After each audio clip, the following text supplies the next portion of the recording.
Bismillahirrahmanirrahim. Assalamualaikum warahmatullahi wabarakatuh. Yang saya hormati Bapak, Ibu, dosen, serta teman-teman sekalian yang dirahmati Allah Subhanahu wa Ta'ala.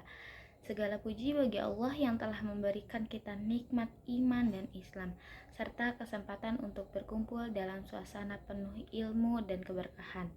Salawat dan salam semoga senantiasa tercurah kepada junjungan kita Nabi Muhammad SAW yang teladan agung yang tutur katanya selalu membawa kedamaian. Di sini saya akan membawakan pidato yang berjudul Retorika Islami berkata dengan hikmah dan akhlak. Hadirin yang dirahmati Allah, berbicara adalah anugerah yang luar biasa. Dengan kata-kata manusia dapat menyampaikan ilmu, menanamkan semangat, bahkan mengubah hati orang lain. Namun dalam Islam, berbicara bukan hanya sekedar kemampuan mengucapkan kata, tetapi juga amanah yang harus dijaga. Allah Subhanahu wa Ta'ala berfirman dalam surat Al-Ahzab ayat 70-71. Wahai orang-orang yang beriman, bertakwalah kepada Allah dan ucapkanlah perkataan yang benar. Niscaya Allah memperbaiki amalan-amalanmu dan mengampuni dosa.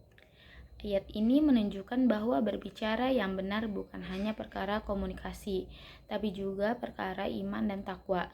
Itulah inti dari retorika Islami, seni berbicara yang mengandung hikmah, adab, dan kebenaran.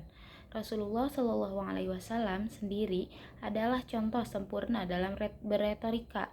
Beliau tidak berbicara kecuali dengan kebenaran. Suaranya lembut, kata-katanya teratur, dan setiap ucapannya menyentuh hati pendengar. Allah bahkan menegaskan dalam surat An-Nahl ayat 125, yaitu serulah manusia kepada jalan Tuhanmu dengan hikmah dan perjalanan yang baik, dan bantahlah mereka dengan cara yang lebih. Artinya, dalam Islam, kekuatan berbicara bukan di kerasnya suara, tetapi di kelembutan hati dan keikhlasan niat. Teman-teman sekalian, di zaman sekarang, retorika Islami sangat dibutuhkan. Dunia digital telah membuat semua orang bisa berbicara, tetapi tidak semua berbicara dengan bijak. Banyak yang mudah mencaci, menyebar kebencian, bahkan menebar fitnah tanpa berpikir akibatnya. Padahal Rasulullah Shallallahu Alaihi Wasallam bersabda, barang siapa beriman kepada Allah dan hari akhir, hendaklah ia berkata yang baik atau diam. Hadis riwayat Bukhari dan Muslim. Hadis ini menegaskan bahwa seorang muslim sejati tidak sembarangan menggunakan lisannya. Diam lebih baik daripada ucapan yang menyakiti. Hadirin yang dimuliakan Allah, marilah kita renungkan sejenak.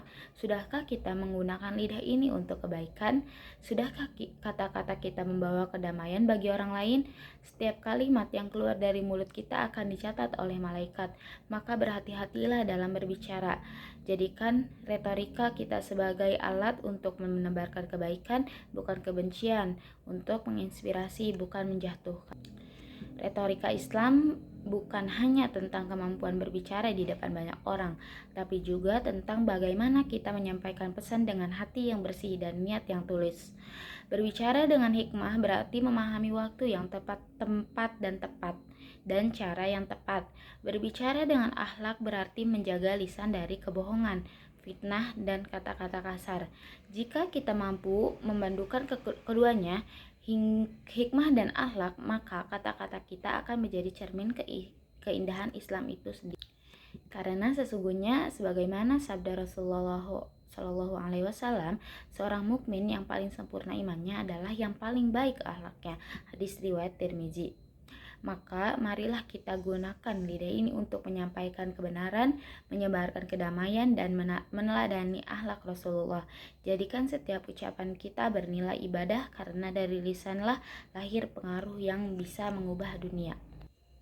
Teman-teman sekalian, retorika Islam bukan sekedar kemampuan berkata indah, tetapi kemampuan menyampaikan kebenaran dengan kasih dan ketulusan.